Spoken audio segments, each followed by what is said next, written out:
Kanoonya njagala okwaniza jjajjange Kabona Kindi mu kkubo.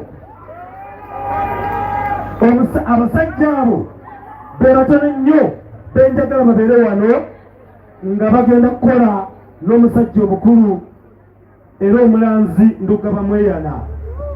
Jjajja Sseggane Kanoonya wonna wooli sebo nkwagala mu maaso wano.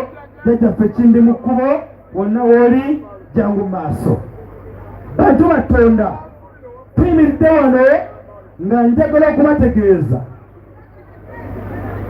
omulanzi Bamweyana Ndugga omutonzi amususize amuyimusizza okuva ku Bwakabona n'amulinyisa eddaala n'abeera omulanzi w'enseru mu bayimbi ne mu nsi yonna. Mukikubire engalo ez'amaanyi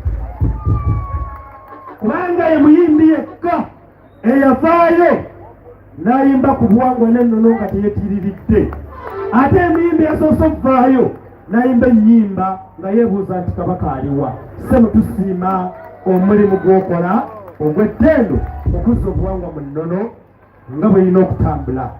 Bassebo ne bannyabo olwaleero njagala okubategeeza Bannayuganda waliwo ebigambo ebizze bitambula ng'abantu beebuuza nti ffe ng'ab'obuwangwa n'ennono tutandise okulwanagana ng'amadiini amalala. Ffe situlwana naye tuyimire mu mazima n'obwenkanya. Akitegedde kikubira engalo ez'amaanyi kubanga emisambwa kiyimiridde mu mazima na buki. Kale ebigambo bye muwulira Ndugga byafulumya mbadde sinnabyanukula. Empologoma tuyinemu yokka mu Buganda ye Ssaabasajja Kabaka mumukubire engalo. Empologoma ey'okubiri abasoga muliyo ye jjajjaffe era omukadde omukulu Kyabazinga wa Busoga mukubire engalo.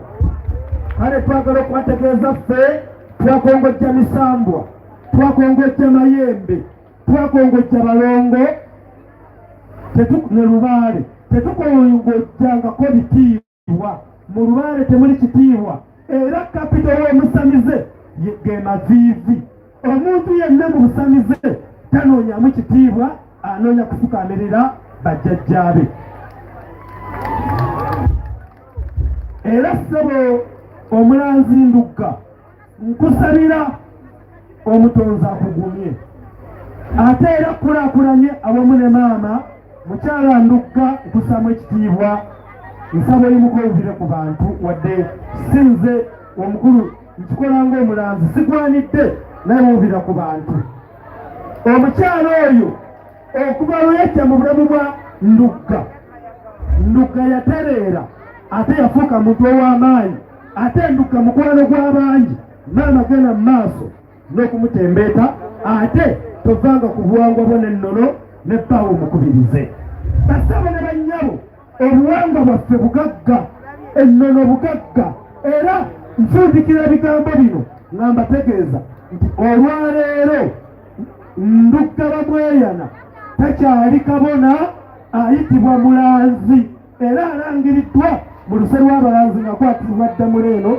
Ssebo genda olangirire Damuleeno emukwasibwa mumuyambeko kumugga akwate Damuleeno. Damuleeno emukwasibwa eriko engasi. Engasi ekolebwa mu lyato mulabe engasi agende engasi ekolebwa mu kuvuba agende avuba obuwangwa n'ennono ng'akulembeddwa omusajja omukulu Bamweyana agende ensi emweyunire. Ssebo genda mu maaso n'okutumbula obuwangwa bwo n'ennono. Olangiriddwa mu butongole nti tokyali Kabona naye ofuuse mulanzi. Tokyaloota, tokyaluŋŋamya naye oli nnabbi mu buwangwa n'ennono. Weebale nnyo era omutonzi akulembere. Era asaba omuteekako emikono sayidi eyo naffe nange muteekeko. Ow'ekitiibwa Litojo njagala okwebaza. Weebale nnyo omulimu omulungi.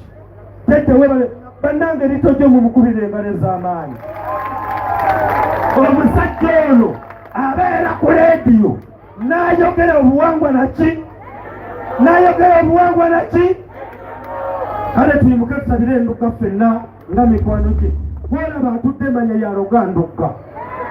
Era gwolaba atudde manya ye yembega eyaza okubeganduka byakola abaza okulabanduka basasudde